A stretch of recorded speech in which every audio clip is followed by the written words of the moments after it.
Welcome all of you. Welcome to the discussion of the ethics. पहा, ethics मध्ये जो 5वा सिलेबसचा topic आहे, म्हणजे फिलॉसॉफीचे एस्पेक्ट्स काय आहे, इथिक्सचे नैतिकतेचे, त्या गोष्टीबद्दल आपण चर्चा करत आहोत मागचे काही 2-3 सेशन्स, राइट? सो मी प्रल्हाद मापारी तुमच्या या YouTube चॅनलवरती स्वागत करतो आणि आज आपल्याला थोडीशी इंडियन फिलॉसॉफी याच्या कंटेक्स्टमध्ये इथिकल पर्स्पेक्टिव्हच्या कंटेक्स्टमध्ये आपल्याला स्टडी करायची आहे. So let us begin with the same discussion. पहिला टॉपिक आहे आजचा तो म्हणजे लेसन्स फ्रॉम द रामायणा. रामायणामधून आपल्याला इथिक्सच्या पर्स्पेक्टिव्हने काय-काय उपदेश मिळतात, काय-काय लेसन्स मिळतात, ते आपल्याला या ठिकाणी स्टडी करायचं आहे. ठीक आहे?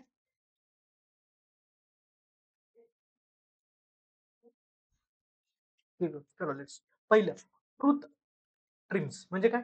सत्य विजयी भव. नेहमी सत्याचाच विजय होतो, हे इथून आपल्याला कळतं. कसं? No matter how powerful evil is, की असत्य, दुष्ट, इव्हिल, राक्षस कितीही पॉवरफुल असला, तरी देखील it will always be defeated by good. की चांगल्या गोष्टी नेहमीच खोट्या गोष्टींवरती चांगल्या गोष्टींचा नेहमीच विजय होत राहतो. ट्रुथ अल्वेज ट्रम्प्स किंवा विच. A person should always have a noble heart and good values. आणि म्हणून माणसांचा स्वभाव, मन हे नेहमी अत्यंत नोबेल, चांगल्या पद्धतीचं असावं. At the same time values देखील चांगल्या असाव्या. तो सांगण्याचं सिंपल मिनिंग काय आहे? की सत्याचा नेहमी विजय होतो. पहिलं लेसन मिळतं. दुसरं लेसन काय मिळतं? Unity can overcome any difficulty in a life. एकता कोणत्याही प्रकारची जी डिफिकल्टी आलेली आहे, त्याला ओव्हरकम करायला हेल्प होते. The fruit of togetherness give the power to sail the ship when the tide seems higher than the sky. So की जेव्हा उंच उंच लाटा देखील समुद्रामध्ये आलेल्या असतात, तेव्हा देखील युनिटी, तुमची जर एकजूटता असेल, तर तुम्हाला त्याचं फ्रुट्स ऑफ टुगेदरनेस, एकत्रितपणाची फळं जी आहेत तुम्हाला पाहायला मिळतील. हे एक कोट आहे, लक्षात ठेवा. सो आपल्याला त्यातून काय मिळालं? एकोपा पाहायला मिळाला. आता हेच विचार करा. सपोज महाभारतासारखी परिस्थिती रामायणामध्ये झाली असती आणि रामायणामध्ये राम, लक्ष्मण यांचे जे भाऊ आहेत भरत, शत्रुघ्न, हे जर भांडायला सुरुवात केली असती एकमेकांसोबत, तर काय परिस्थिती निर्माण झाली असती? त्याचबरोबर वानरांचे एकोपी त्यांना जर भेटलं नसतं, काय झालं असतं? सो भरपूर साऱ्या ठिकाणी एक्झाम्पल्स लावून पाहता येतात. पण ॲट द सेम टाईम तुम्हाला ते काय घेऊ शकता तुम्ही त्याच्यातून ते सांगू शकले. Be deeply committed to your duty. तुमचं कर्तव्य काय आहे त्याला कमिटेड असलं पाहिजे. त्याला एकनिष्ठ असलं पाहिजे. Beside being the Sita's husband, Ram was also the king of Ayodhya. So तो अयोध्येचा राजा होता. And the duty of king is to keep subjects happy. Subjects म्हणजे काय? त्याचे जे लोक आहेत. सो राज्याचं कर्तव्य आहे की राज्यातील त्याचे जे नागरिक आहे, त्यांना आनंद कसा मिळेल, त्यांचं सुख कसं पाहिलं जाईल, सो त्यांच्या हॅपीनेससाठी नेहमी काम करत राहणं ही त्याची ड्युटी आहे. Hence he had abandon his wife for the sake of the masses after they question her chastity. So तुम्ही ऐकली असेल स्टोरी. नंतर जेव्हा सीता सगळं युद्ध वगैरे झाल्यानंतर सगळे अयोध्येला आले, त्यानंतर त्यांना मात्र सीतेला अबंडन करावं लागलं आणि त्यानंतर आश्रमात जाऊन लवकुश यांचा जन्म झाला. पण ते अबंडन करण्याचं मागचं रिझन काय होतं, की लोकांमध्ये जी कुजबूज निर्माण झाली होती, एक प्रकारे सीतेच्या चारित्र्यावरती क्वेश्चन मार्क्स उभे केले होते. तो त्याला प्रेफरन्स, वाईफला प्रेफरन्स देण्याच्या ऐवजी लोकांच्या ओपिनियनला प्रेफरन्स दिला रामाला. भले कोणी क्रिटिसाइज करू शकतं, पण आपण इथून एक गोष्ट पाहू शकतो, की ॲज अ इंडिव्हिज्युअलच्या पलीकडे जाऊन पण तुम्ही ॲज अ ॲडमिनिस्ट्रेटर आहात, तुम्ही ॲज अ किंग आहात, तर त्यावेळेस तुमची ड्युटी किती सर्वोच्चपरी. हेच अर्थशास्त्रामध्ये पण सांगितलेलं आहे कौटिल्याने, की राजा, हेच मॅकियावेलीने सुद्धा सांगितलंय, की राजाने स्वतःची इंडिव्हिज्युअल पर्सनॅलिटी, इंडिव्हिज्युअल मोरॅलिटी साइडला ठेवायची. त्यांनी ड्युअल मोरॅलिटीची कन्सेप्ट दिली आणि मोरॅलिटी ऑफ द स्टेट्समन पाळायची. सो किंग, प्रिन्स काय करणं अपेक्षित आहे, त्या गोष्टी अपेक्षित आहे. म्हणजेच काय, प्राईम मिनिस्टर मोदीजींनी लेट्स से ते ओबीसी कम्युनिटीमधून आलेत किंवा गुजरात राज्यामधून आलेत किंवा एखाद्या हिंदू धर्मामधून आलेत. सो ह्या गोष्टी बाजूला ठेवून ते एक prime minister of the India आहे, की ज्याच्यामध्ये गुजरात सारखे अनेक दुसरे राज्य पण आहेत. हिंदू धर्मासारखे अनेक इतर धर्म देखील आहेत आणि at the same time OBC community सारख्या अदर कम्युनिटीज पण आहेत. सो अशा प्रकारे हे सगळं विसरून ते सगळ्यांचे पंतप्रधान आहेत. ते सगळ्यांचे प्रधानमंत्री या पद्धतीने त्यांनी त्यांची ड्युटी केली पाहिजे. हे त्यांनी मग हे तुम्ही कुठे यूज करू शकता? तुम्ही हे यूज करू शकता लेट्स ए केस स्टडीमध्ये आलं.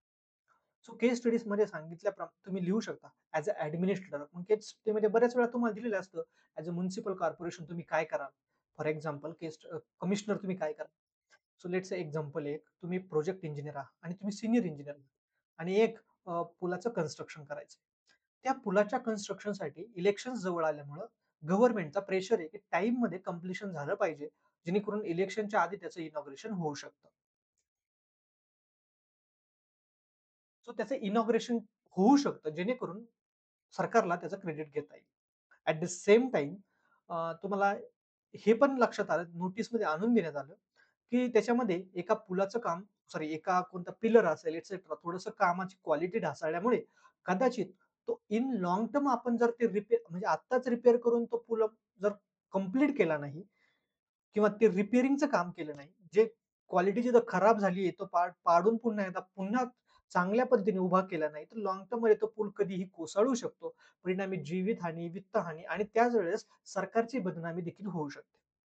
बट तुम्ही जर आता तो प्रोजेक्ट जी गोष्ट खराब झालेली आहे, ती पुन्हा पाडून जर पुन्हा पूल उभा करायचं ठरवलं, तर डेफिनेटली त्याला काही 6 महिने, 8 महिन्याचा पिरियड लागणार आहे. कदाचित तेवढ्या वेळात इलेक्शन संपून जाईल. तुम्ही अशा कंटेक्स्टमध्ये तुम्ही काय कराल असा प्रश्न असतो आणि ही प्रिव्हियस केस स्टडीज. सो तुम्हाला हे ॲप्लिकेशन जमलं पाहिजे. हेच आपण केस स्टडीच्या कोर्सेसमध्ये करणार आहे, की कशाप्रकारे मी पहिल्या पॉइंटमधून, दुसऱ्या पॉइंटमधून म्हणजे सायकॉलॉजिकल इथिक्स आणेल, फिलॉसॉफिकल इथिक्स आणेल, पब्लिक ॲडमिनिस्ट्रेटिव्ह इथिक्स आणेल. या सगळ्या इथिकल अँगलच्या पर्स्पेक्टिव्हनी विथ एक्झाम्पल्स, विथ सबस्टॅन्शिएशन ज्याला म्हणतो आपण, ते कसं करून केस स्टडी सॉल्व्ह करता येऊ शकतील. जेणेकरून तुम्हाला जे की आपल्याला साधारणतः 6 केस स्टडीज येतात 120 मार्कला, त्याला मॅक्सिमम मार्क्स मिळवता येतील 70-80 marks. Simple. Next. Choose the path of a righteousness. की नेहमी योग्याच्याच दिशेने चाललेले. जे योग्य आहे तेच. म्हणून आपण याला म्हटलेले बघा, धर्म. सो जेव्हा अधर्म हे मोठ्या प्रमाणात अराजकता पसरवतं, जेव्हा अधर्माचे कृत्य वाढत जातात, तेव्हा देवाने अवतार घेतलेला आहे. आणि त्या अवतारापैकीच एक राम अवतार आहे, एक कृष्ण अवतार आहे. मग हे राम आणि कृष्ण काय आहेत? हे धर्माचे प्रतीक आहेत. सो अधर्म झाल्यामुळे मोठ्या प्रमाणात देवाला अवतार घ्यावा लागला. देव धर्माच्या बाजूने उभे राहिला आणि लक्षात ठेवा, धर्म म्हणजे इथे रिलिजन नाही. धर्म म्हणजे जी बाजू योग्य आहे, जी बाजू सत्याची बाजू आहे, जी बाजू खरी आहे, जी ड्युटी आहे आपली, जे कर्तव्य आहे, त्याला इंडियन कंटेक्समध्ये धर्मा असं वर्ड आहे किंवा धर्म असा वर्ड आहे. आपण त्याला धर्म म्हणजे रिलिजनशी जोडतो, बट रिलिजनशी नाहीये. लेट्स से एखादा मुस्लिम आहे तर किंवा शीख आहे एखादा, तर शीख ना काय लंगर चालवले पाहिजे. गुरुद्वारामध्ये सेवा केली पाहिजे, जेणेकरून जे उपाशी आहेत त्यांना व्यवस्थित अन्न 1-2 टाईमचं अन्न तरी मिळत राहील. ही जी त्यांचा धर्म आहे, ही त्यांची ड्युटी आहे ॲज अ सिख म्हणून. सो या अशा प्रकारे प्रत्येक धर्मामध्ये म्हणजे प्रत्येक रिलिजनमध्ये धर्म आहे, ड्युटीज ठरवून दिलेल्या आहेत, की सिटिझननी काय करायचंय. तशाच प्रकारे जी सत्याची बाजू आहे त्याला आपण धर्माची बाजू असं म्हटलेलं आहे आणि मग नेहमी हे धर्मयुद्ध होत आलेले आहे, की जिथे धर्माचाच विजय झालेला आहे नेहमी लक्षात ठेवा. त्यासाठी आपण नेहमी पाथ सुद्धा धर्माचाच निवडला पाहिजे. Like for example Vibhishan, youngest brother of Ravana, choose not to support his sibling, that is Ravan, in war against the Ram. रामाच्या विरुद्ध न जाता विभीषणाने रामाची बाजू घेण्याचा प्रयत्न केला, कारण त्याला लक्षात आलं की सत्याची बाजू रामाकडे आहे. तर तुम्ही नेहमी सत्याच्याच बाजूने उभे राहिले पाहिजे. मग ज्या वेळेस ज्या बाजूला सत्य आहे त्या बाजूला तुम्ही जर म्हणजेच काय, फॉर एक्झाम्पल तुमच्याकडं एक डिस्प्यूट आलाय, लेट्स से लँड डिस्प्यूट आहे आणि मग त्या लँड डिस्प्यूटमध्ये कोणीतरी एक मिनिस्टर आहे, हायरार्कीमध्ये तुमचा सीनियर ऑफिसर आहे, त्याच्या कोणीतरी कनेक्शनमध्ये आहे ते आणि त्यांनी फोन केला की तुम्ही याच पार्टीच्या बाजूने निर्णय द्या म्हणून. तुम्ही सत्याच्या बाजूने उभे राहिले पाहिजे. कोणत्याही गोष्टीचा कॉन्सिक्वेन्स न होऊ देता, कोणत्याही गोष्टीचा तुमच्यावरती प्रभाव न होऊ देता, कॉन्सिक्वेन्सेसचा परिणामांचा विचार न करता, जी बाजू योग्य आहे, जी बाजू कायदेशीर आहे, जी बाजू संविधानाने मान्य केलेली किंवा संविधानाला धरून आहे, अशाच बाजूचा तुम्ही पाठपुरावा केला पाहिजे. तसेच डिसिजन्स घेतले पाहिजे निष्पक्षपणे. ठीक आहे? सिंपल. सो हे असे एक्झाम्पल तुम्ही केस स्टडीमध्ये यूज करू शकता. Next. Remain humble, no matter how powerful you become. For example Lord Hanuman. तुम्ही पाहिलं असेल हनुमान किती पॉवरफुल आहे. त्याला काही इमॅजिनेशन नाही. आपल्या क कथांमध्ये पण मेन्शन आहे. रामायणांमध्येच्या रामायणाचे जे गीत रामायण असतील किंवा वेगवेगळ्या टाइपचे रामायण्स आहेत त्याच्यामध्ये ते सगळीकडे हनुमानाचं वर्णन केलेलं आहे. सो हनुमान हा पॉवरफुल होता. पण त्याच्याकडे त्याचा गर्व नव्हता. तो नेहमी तुम्हाला दिसेल आपण पहा, की हनुमान नेहमी रामाच्या पुढे झुकलेला दिसू शकतो तुम्हाला. गुडघ्यावर टेकून विनम्र दर्शन घेताना दिसेल. कारण का? हंबलनेस रिफ्लेक्ट होतं. सो हनुमान हे बेस्ट एक्झाम्पल आहे. आता आपल्याकडे काय झालंय ना, प्रत्येक मिनिटाला हवा घुसत चालली. आपल्याला असं वाटतंय वी आर ऑल्वेज राइट आणि आर ॲब्सोल्युटली स्टुपिड. याचा परिणाम याला कारण काय? कारण तो हंबलनेस राहिला नाही. लेट्स से मी आता सपोज टीचर आहे. उद्या जाऊन सपोज माझी मोठी अकॅडमी झाली आणि 200 कोटीचा टर्नओव्हर करायला लागली, एवढी मोठी की माझ्याकडे हजारो स्टुडंट्स येतात ते शिकायला. तर मी एका वेगळ्याच हवेत जातो, की आता मी शिकवेल तेच योग्य आहे. माझ्यासोबत जे टीचर्स असतील ते कोणी माझ्यापेक्षा चांगलं शिकवू शकत नाही. नाही. You have to understand that. There are teachers better than me. माझ्यापेक्षा चांगले टीचर्स आहेत. माझ्यापेक्षा विद्वान लोकं आहेत. भले त्यांनी टीचिंग क्षेत्र निवडलेलं नसेल किंवा ते टीचिंग करत असतील तर 4 मुलं त्यांच्याकडे असतील 4 मुलं, माझ्याकडे असतील आणि मुलं म्हणतो याचा अर्थ स्टुडंट्स आहेत.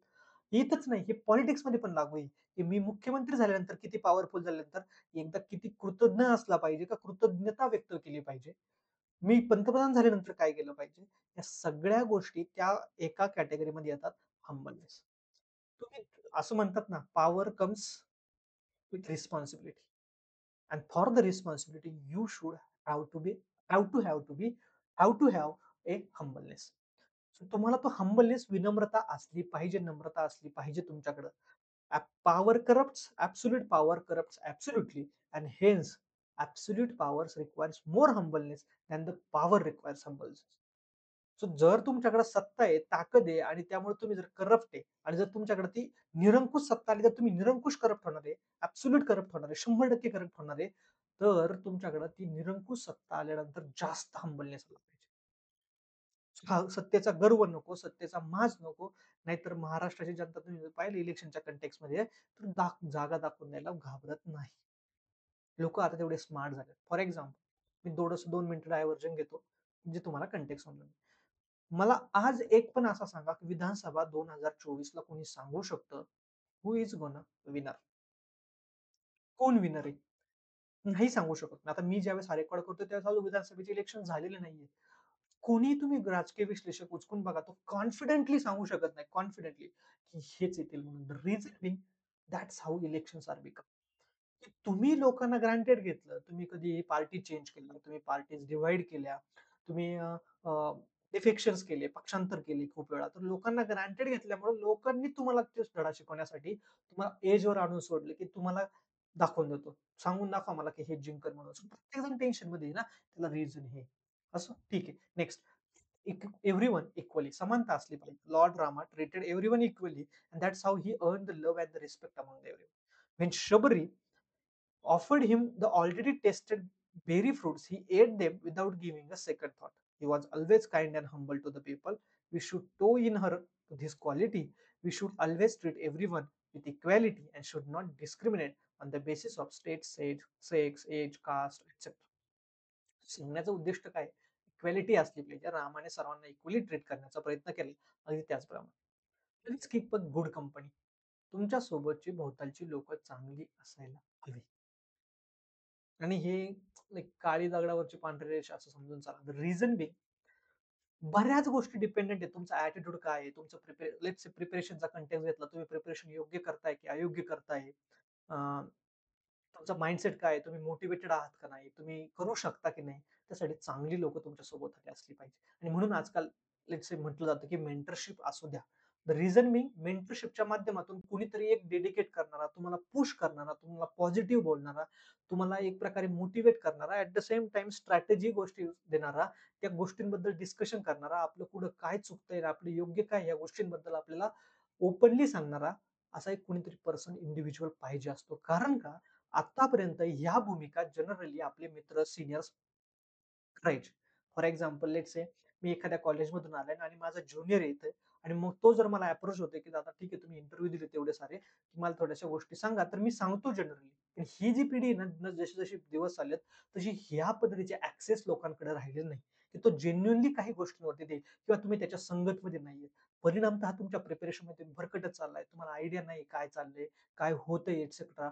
सो ती जी गुड कंपनी ना, ती अल्वेज इम्पोर्टंट असते. तुमची थॉट प्रोसेस डेव्हलप करण्यासाठी, तुमचे ॲटिट्यूड शेप करण्यासाठी, तुमचं बिहेवियर शेप करण्यासाठी, तुमची थिंकिंग, तुमचे इमोशन्स, तुमचे प्रिपरेशन, तुमचा हार्डवर्क, तुमचं मोटिव्हेशन या सगळ्या गोष्टींसाठी गुड कंपनी इम्पॉर्टंट आहे.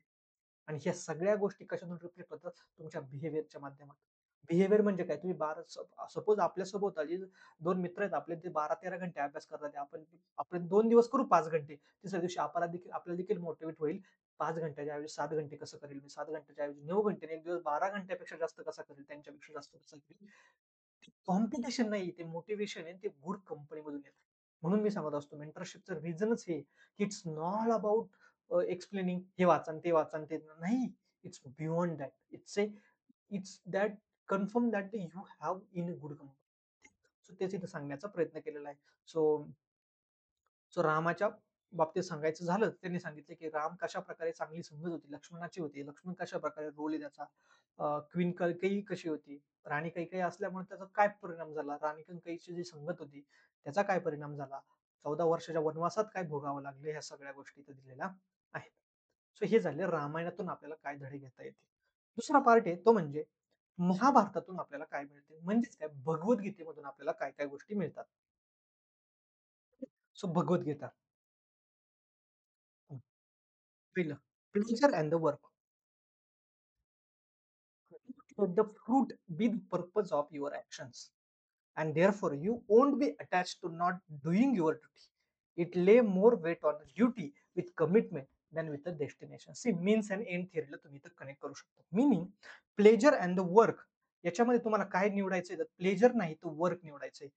की तुम्हाला ते काम केल्यानंतर आउटपुट म्हणून तुम्हाला काय मिळणार आहे, आउटकम काय मिळणार आहे, याऐवजी तो काम करत असणारा जे हॅपीनेस आहे म्हणा किंवा ड्युटी आहे ते म्हणून तुम्हाला करायचंय. ज्याला आपण निष्काम कर्म असं म्हटलेलं आहे. पहिला श्लोक आहे कदाचित भगवद्गीतेचा. माहीत नाही एवढी मला, बट पहिला श्लोक आहे, कर्मण्येवाधिकारस्ते. की आपण आपलं काम करत राहिलं पाहिजे, फळाची अपेक्षा करायला नको. सगळं पहिलं. ठीक आहे. हे फॉर एक्झाम्पल बघा, some civil servants after getting into the service get involve in a rat race of rewards, promotion, salary rather than focusing on public commitment. आता आपल्याला कशासाठी जायचंय? पब्लिक कमिटमेंटसाठी जायचंय. हे पब्लिक सर्व्हिससाठी जायचंय लोकांना, लोकांची सेवा करायला, एक प्रशासनामध्ये जाऊन काहीतरी बदल घडवून आणायला. मोमेंट तुम्ही आयएएस झाले किंवा त्या ऑफिसमध्ये एंटर केलं ना, हे सगळं विसरून जाता आणि त्याच कॉम्पिटिशन मागे लागता, की मला कुठून तरी रिवॉर्ड्स मिळाले पाहिजे, मला मेडल मिळालं पाहिजे, मला एक प्रकारे प्रमोशन चांगलं होत गेलं पाहिजे, माझी सॅलरी वाढत गेली पाहिजे, ह्या गोष्टींच्या पाठीमागे. सो हे योग्य नाही. तुम्ही तुमचं निष्काम कर्म करत राहणं गरजेचं आहे. सगळ्यात महत्वाचं इम्पोर्टंट काय? इमोशनल इंटेलिजन्स, भावनिक बुद्धिमत्ता. Awkward, sorry, awakened sages call a person wise when all his undertakings are free from anxiety about the results. Result बद्दल कोणत्याही प्रकारची तक्रार नाही. इमोशनल इंटेलिजन्स तुम्हाला कृष्णाचा दिसून येईल, की सगळ्यांच्या इमोशन्स बद्दल त्याला आयडिया आहे. जर तुम्ही भगवद्गीतेचा कंटेक्स्ट पाहिला, तुमच्या लक्षात येईल भगवद्गीता म्हणजे काय? महाभारताच्या युद्धाच्या पहिल्या दिवशी, जे की आजच्या काळातील लाइक पानिपतमध्ये आहे. त्यावेळेस ज्या युद्धाच्या वेळेस कौरव आणि पांडवांच्या सर्व फोर्सेस समोरासमोर उभ्या होत्या. त्यावेळेस अर्जुन हा एक प्रमुख धनुर्धारी होता. सो त्यावेळेस अर्जुनाचं ओपिनियन आलं, की हे काय म्हणतात कृष्णा समथिंग कृष्णाला उद्देशून होतं. सो ते कृष्णाला उद्देशून त्याने सांगितलं, विचारला प्रश्न, की "अरे माझे समोर सगळे नातेवाईकच आहेत. माझे रिलेटिव्हज आहेत, कोणी माझ्या ब्लडमध्ये जे भीष्म पितामह आहेत, द्रोणाचार्य आहेत, कृपाचार्य आहेत. सो ह्या सर्वांमध्ये वरती मी कसा अटॅक करू शकतो? या सर्वांच्या अगेन्स्ट मी कसा हिंसा करू शकतो? हे शक्य नाही माझ्याच्याने. तेव्हा इमोशनल इंटेलिजन्स मग त्याची भावना समजून घेतली कृष्णाने आणि त्याला ॲडवाइस केली, की समोरच्यांच्या देखील इमोशन समजून घे. ते पण कोणत्या परिस्थितीमध्ये आहेत. त्या प्रत्येक त्या इमोशनला समजून घेऊन अंडरस्टँड करून त्यांना एक लेबल दिल्यानंतर तुला लक्षात येईल, ते अधर्माच्या पारड्यात उभे आहेत. की ज्या बाजूने तू उभा आहे त्या बाजूने धर्म आहे आणि ज्या बाजूने दुर्योधनाची फौज उभी आहे किंवा त्याचे सरदार आहे ते सगळे अधर्माच्या बाजूने उभे आहेत आणि तुझी ही ड्युटी आहे, तुझं हे कर्तव्य आहे की धर्माचा विजय होणं गरजेचं आहे. त्यासाठी अधर्माचा नाश करणं गरजेचं आहे. सो ह्या गोष्टी शिकवल्या. कशाप्रकारे अर्जुनाने ऑलमोस्ट द्रोणाचार्यांना अश्वत्थामा मेलाचा प्लॅनिंग करणं असू द्या किंवा सगळ्या इतर गोष्टींबद्दलचं त्यानंतर आय थिंक अर्जुन आणि कर्णाची जी लढाई त्याच्यामध्ये चालवलेले डावपेच असू द्या. सो ह्या सगळ्या गोष्टी आपल्याला इमोशनल इंटेलिजन्स दिसून येतात. एक्झाम्पल बघा, the recent death of Sushant Singh Rajput show the importance of managing emotions for the society. याच्या जागी तुम्ही काहीही घेऊ शकता, की इमोशन मॅनेज करण्यासाठी कसं गरजेचं इमोशन मॅनेज करणं सोसायटीमध्ये ते त्याचं कंटेक्स्ट. नेक्स्ट, फोकस शिकवणं. We are kept away from our goals, not by obstacles, but by clear path to lesser goal. So modern day distractions in the form of social media and materialism provide a temporary pleasure, but derails us from our permanent goal completely. So त्यांनी काय सांगितलंय, की आपल्याला आपल्या जे उद्दिष्ट आहे त्याच्यापासून लांब ठेवलं जात नाही, तर एका छोट्या उद्दिष्टावरती फोकस करायला भाग पाडलं जातं. मग लांबचं टार्गेट काय आहे? लेट्स से तुम्हाला आय-ए-एस व्हायचं. किंवा तुम्हाला ऑफिसर व्हायचं, एम-पी-एस-सी क्रॅक करायची आणि क्लोजर टार्गेट काय आहे, की आनंद मिळवायचा. पण आनंद सोशल मीडियामधून येतो ना, मग त्या सोशल मीडियाला थोडा जो क्षणिक आनंद मिळतोय, त्या गोलच्या पाठीमागे लागतो आपण. त्याचा परिणाम असा होतो, जे लाँग टर्म ऑब्जेक्टिव्ह आहे ते कॉम्प्रोमाईज होतं.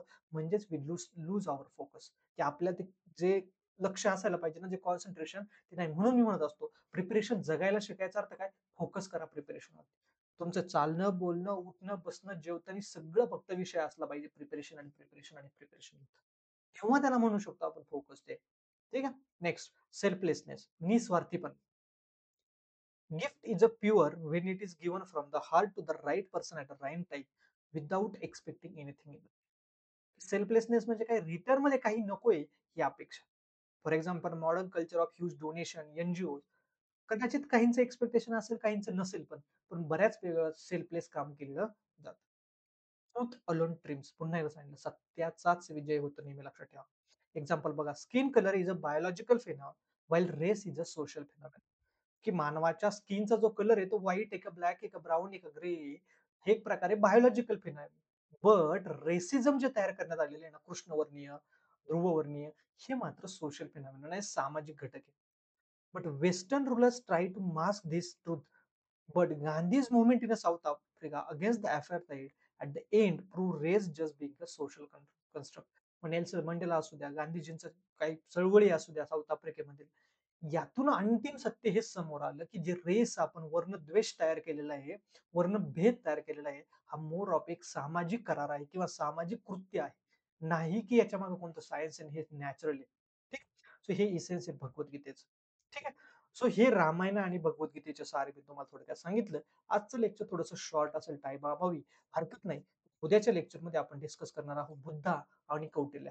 सो हे 5-6 सेंटेन्सेस पाठ ठेवा. आतापर्यंत जे आपण डिस्कस केले कोणते पर्टिक्युलरली, ते म्हणजे भगवद्गीता आणि रामायणाबद्दलचे, हे तुम्हाला एसेमध्ये वापरता येतील, हे तुम्हाला एथिक्समध्ये वापरता येतील, हे तुम्हाला केस स्टडीमध्ये वापरता येतील डेफिनेटली. आणि जर तुमचं ऑप्शनल कॅन्डिडेट असेल तर निश्चितच तिथे देखील वापरता येतील. So that's all about the today's discussion. Thank you. भेटूया नेक्स्ट सेशनमध्ये. Thank you.